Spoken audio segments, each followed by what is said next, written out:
also spoke with Shauna McCallister. Now, she had a completely different kind of job. These women have all been connected with outdoors, nature, and then so Miss McCallister is working for Honeywell. Yes. I'm actually assigned to a project, the Orion program, which is a vehicle, a crew vehicle that is scheduled to take our next set of astronauts out into the moon and eventually to Mars. The current plan for the particular vehicle that I'm working on right now is a scheduled launch date of about second quarter of 2020. So we're coming up pretty close, and that will be, we had a test vehicle, a test flight back in December of 2014, very successful.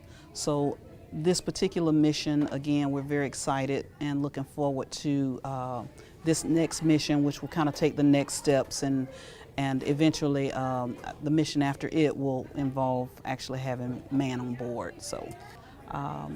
As a manufacturing engineer, I'm responsible for determining how to build some of the electronics that are a part of that crew vehicle. And so on a daily basis, on a day-to-day basis, really my job just involves something related to the build process, whether it's improving how we build it faster, more efficiently, maybe more safely. So that pretty much is what my day consists of. In my earlier part of my career, there definitely was a very limited number of women, and certainly a limited number of African American women. And again, I would say over time, the number of African Americans and the number of women have increased. The number of African American women has increased, again, very, very much still underrepresented even today. The main message I tried to convey to the girls was to not shy away from it because of the stereotypical white male-dominated field, to not allow that to deter them if they had an interest in engineering or any of the STEM fields that, that sometimes being underrepresented allows us to stand out and to open the doors for other girls that come behind us.